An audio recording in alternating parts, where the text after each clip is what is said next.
If you're familiar with my channel, you'll see that this is quite different than what we normally do here. Normally, I'm doing guitar lessons for intermediate players who want to learn or get better at soloing. But since it's Christmas, there's this arrangement of Vince Guaraldi's song Christmas Time's Here that I wrote many years ago. You know what? I've never actually done a video lesson on how to play this arrangement. And before I show you how to play it step by step, let's listen to the whole arrangement. I've got Frankie on cello to help me, and Ringo's there for support too.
Now, we will say, this arrangement is hard. So you've got your work cut out for you if you really want to do this. Because remember, Vince Guaraldi was a jazz piano player. So we're taking something that was piano and we're putting it on guitar, which can be a challenge in itself because we have to rearrange the way the notes go. But two, it's jazz piano, right? So these chords are all extended chords. What's an extended chord? An extended chord means like instead of just being F, it's F major 7, right? Or instead of being just an E flat, it's an E flat 9 sharp 11.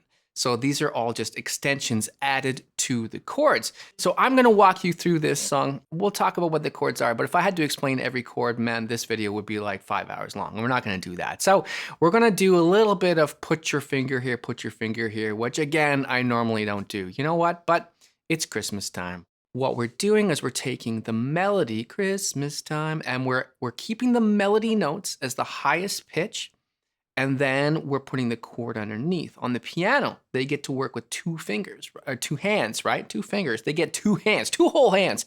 And they can play the melody with one hand and the chord with another hand. But as guitar players, our 2 hands have to work together. So it's actually even more harder for that reason. But remember that when we make chord melodies, we have to keep the melody at the top and the chord underneath because it's the melody note we want to hear the most. And so we make that the highest pitch because then it's the one we notice the most. Okay, so your first chord, the F major 7, is, and I'm just using my fingers for all this, right? Because we're gonna be skipping a string at times. So if I'm using a pick, that's gonna be very hard to do. So we're gonna do it finger style like this.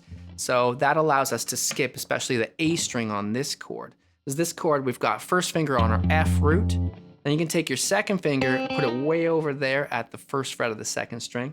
And then third and pinky come in here. And we're gonna include that high open E because we're gonna keep, that's our melody note, right? We want the melody note on top. And we're gonna use all our fingers here to get those chords. You can pluck them all at once. Or if you're used to this technique, you can spread them like that. This makes it sound a little more elegant. And the melody note is right there at the top of this chord. That keeps happening throughout the song. We'll see that the top 2 notes are often the melody notes that we're using. And so the first 3 beats of that melody, we don't even have to change our left hand at all. In fact, even for the next one there, the next one is that pinky note. Now, we're gonna change chords. The melody note's gonna stay the same. It's gonna stay that A, so we might as well just leave pinky on there. But it's an E flat chord. So we're just gonna make it real simple, for this moment anyway. and we're gonna put our first finger on E flat, and you're just gonna pluck those 2 strings. So that's very small, but in this moment at the beginning of the arrangement, I think it works really well. Pretty good. I mean, that's a really cool sound. Not to get too nerdy, but that's a tritone there. But it just works beautifully in that song. Because normally you wouldn't have a tritone like that, but that sounds so good. Now we go back to the F major 7, same. But let's change how we play the E flat. We're gonna play an E flat 9 sharp 11. Ooh, that's a chord name for you. So we're gonna take second finger, put it on E flat, that's 6th fret of the A string. Then we got first finger on the 5th fret, that's our major 3rd. And then we got third finger on the 6th fret, that's our minor 7 of the chord. And then we're gonna go pinky on the 6th fret, that's the 9 of the chord. Now we still need a sharp 11. Ooh, the sharp 11 is the melody note, and it's an A up here. And in order to get it, I gotta bar my first finger. I think this is the hardest chord of the song, probably. Yeah, for sure. That's the hardest chord of the song. That's pretty hard on guitar, but oh, the dissonance is amazing. And it's dissonant, but how is this song somehow still so relaxing, right? Let's try from the top. We've got F major 7. That cool tritone there. Back to F major 7. Doesn't always come out perfect, that one, and that's okay if it doesn't. It's so hard to cram all those fingers in there. There we go, that's a little better. Okay, now we're gonna do this long descending line with a group of chords. This might be the hardest part, and then after that, well, I can't tell you it's gonna be easy, but it's gonna be easier. So this next chord, I'm gonna give you the very hard way and the not as hard way. We've got some options. If we want all the notes that I think we could have in the chord, it's the hardest way. So let's do the hardest way first. Let's start at the top. First finger on A there. Second finger on F, which is 6th fret of the B string. Pinky, and then third finger formed like that. So we have this chord. That would be the easier version, actually. The harder version is he actually has a B note is in the bottom of this chord. We're on a B root there. So we can use our thumb if you can reach it around. Not everyone will be able to do this, and if you cannot reach it, that's okay. But that's one way to get the notes of the chord plus the B and the bass would be to do that. If that's too hard for you, just play the top 4 strings. It's a pretty cool chord anyway. But I'm gonna play the hard one so I can stretch it. I've been practicing it. So again, the melody is usually in the top of the chord, and it is here. It is, those 3 beats. Okay, so the next chord is a B flat minor 7 flat 5. Ooh. And so we're gonna take our second finger and put it on B flat. Third, that's 6th fret of the bottom string. We're gonna take our third finger and put it on that A flat. That is 6th fret as well, but on the D string. We got pinky there on 6th fret of the G string. And we're gonna have, there's our flat 5 with our first finger on 5th fret of the B string. Again, wonderfully dissonant chord. It sounds quite dark, but in context, it's so good. And all that work, but we're actually only gonna hit that chord once. That's kind of disappointing, right? So we got just that one beat, but it's an important one. It's a transition, and it's gonna sound really cool. Now, the nice thing is that the transition to the next chord is not too hard because we have the same formation is gonna move. So this second, third, and pinky are gonna move down a fret, and then they're gonna change strings. They're gonna change so that they're all in a row on the D, G, and B strings, 5th fret. And we're gonna use A as our root. We could have continued on B, B flat, A like that, but we're gonna use the open A just to make our lives easier because it's there. And we're gonna put first finger there on the 3rd fret of the high E string. That's the G note, that's the melody note. And again, we get that same kind of melody thing on top of the chord. Okay, so let's go back to this one, the crazy one with the thumb.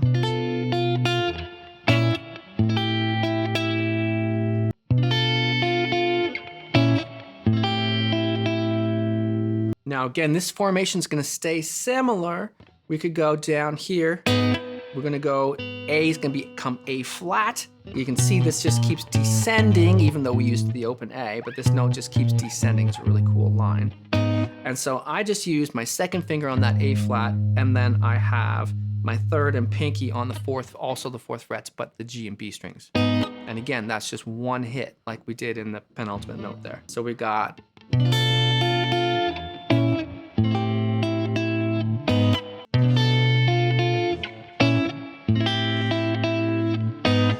one more step. We're gonna take that A flat and move it down one more fret. So we're taking the A flat minor down to G minor, but we're gonna use our first finger to get the melody note there. We need that F. That'd be like the minor 7 of a G minor 7. And again, the melody note, right? Is right on top of the chord. So all of those.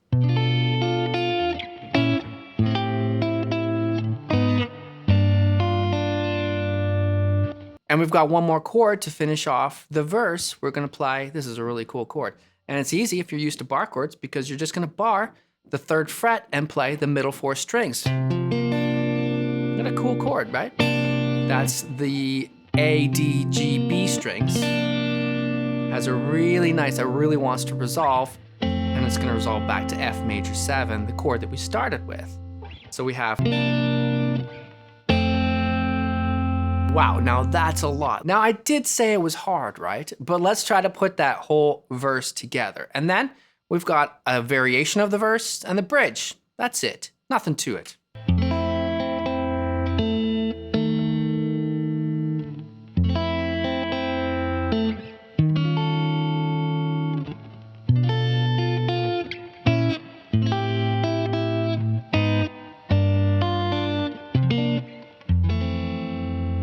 One of the great things about this song is that you can actually just slow it down and play it at any tempo. That means that if it is really hard for you, you can play it really slow and it actually still sounds great.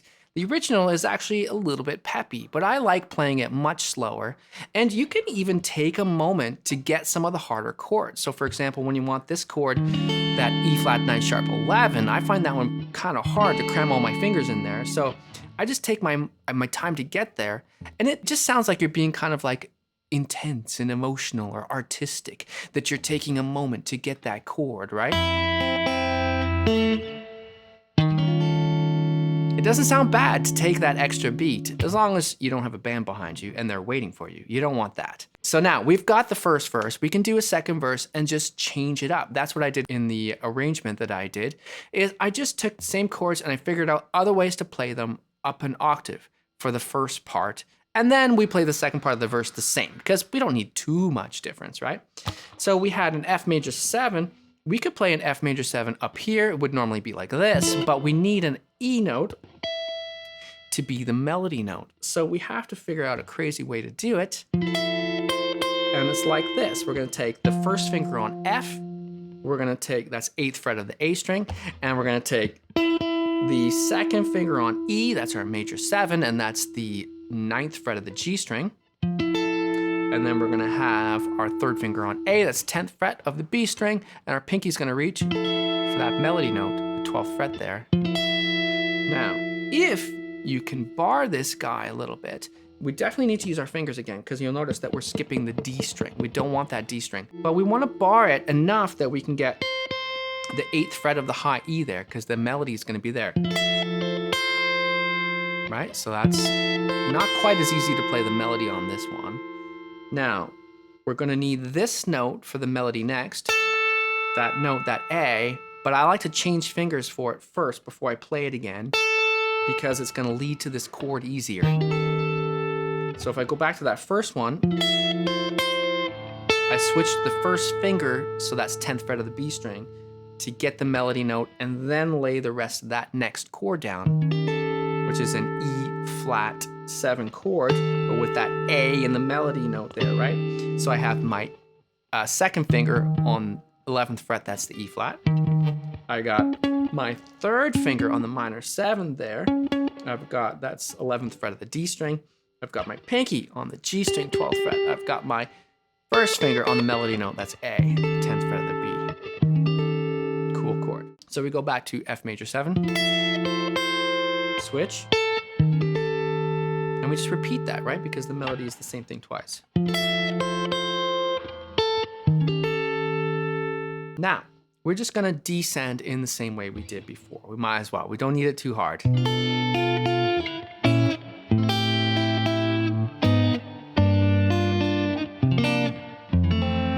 we go. That's a whole second verse.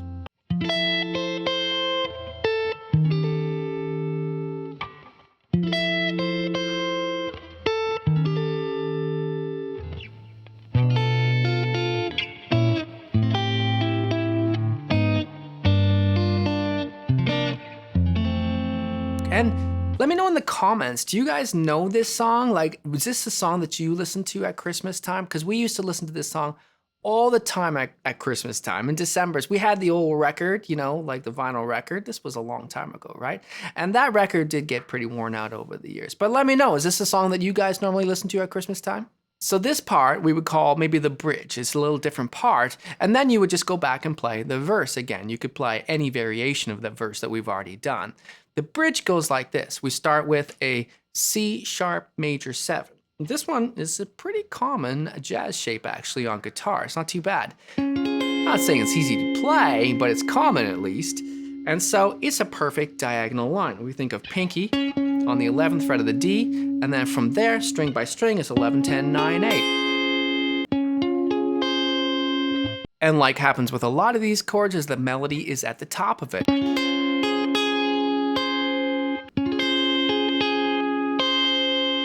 Now we're gonna do a different shape. This is, this would be F sharp 9, sharp 11, I think. It would be the same as the chord we use down here, but I'm making it a little easier to play because as we get up the fretboard, the frets get so much smaller. So I find it quite physically hard to do that same shape there to get all my fingers in. So I'm just making it shorter. It doesn't matter, it still sounds great. It's got all the essential notes that we need, right? So what I do is I just bar the 8th fret, and I use my 2nd and 3rd to play 8, 8 of the G and B. So we do the chord previous, the diagonal line, and we just do that twice. You can make it real dramatic by playing the notes more separated out.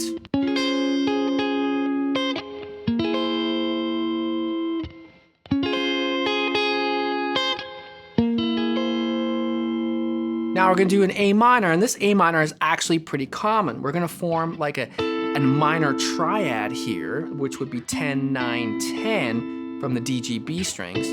But we're gonna form it with our 3rd, 2nd, and pinky so that our first finger is free to get the C, because again, we need a melody note, right?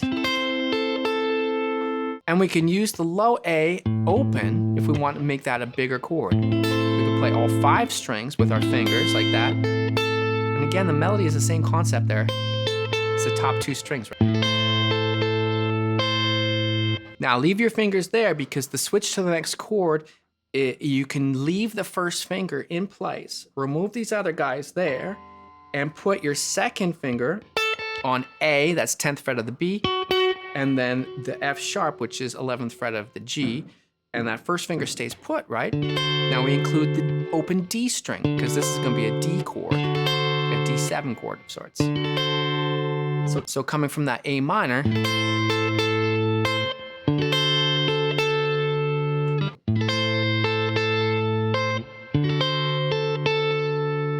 now once I have that D chord, I'm gonna play this note again and slide it up.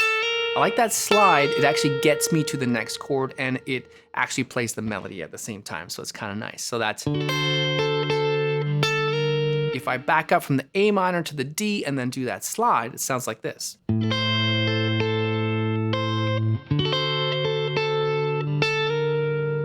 And now finally, we get a standard bar chord. Wow, first one in the whole song, and we're almost done.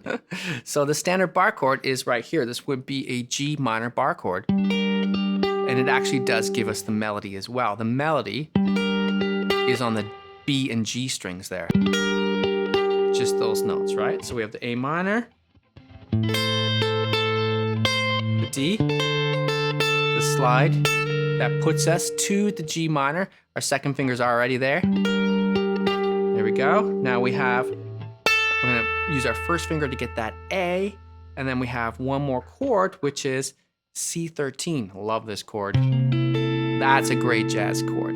So that C13 works like this. I got my first finger on C. I'm gonna put my second finger on the minor 7. That's a B flat. That's an 8th fret of the D string. And I've got my third finger on the major 3rd. That's the E. That's the 9th fret of the G. And I've got my pinky on the 13. That is the 10th fret of the B. And again, we're skipping the A string. The A string's not being used there. Okay, let's put that whole part together.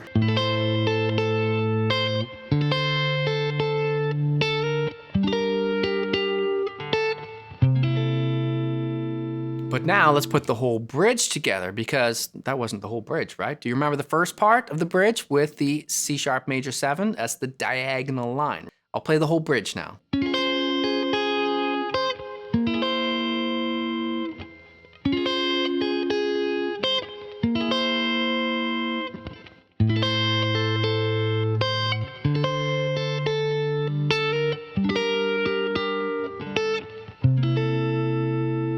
And there we go. So the last thing to do is just to play a verse again. And you could play whichever version of the verse you want that we've done, or you can mix and match, which is what I like to do. So for the third verse, I'll play the low version, the low F sharp major 7.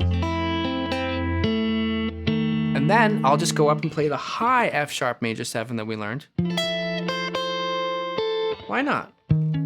Just to make the little bit of variation. And then the rest, I just play the same.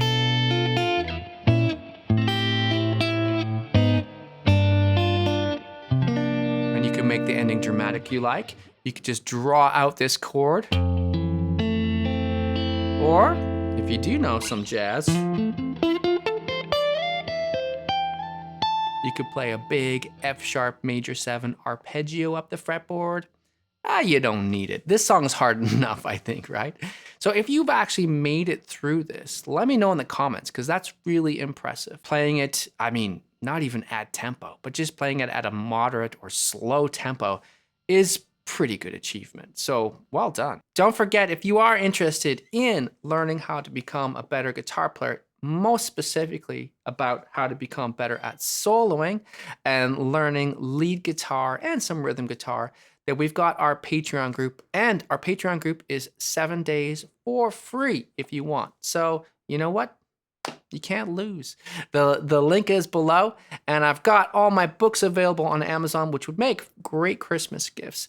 And we're going to be taking a couple weeks off because it's Christmas time here in Canada, and we've got no lessons for the next couple of weeks. We are going to be spending some time playing guitar, of course. That's what we always do here. We play guitar. We do that a lot.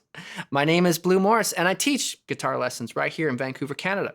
I'll see you in the next one.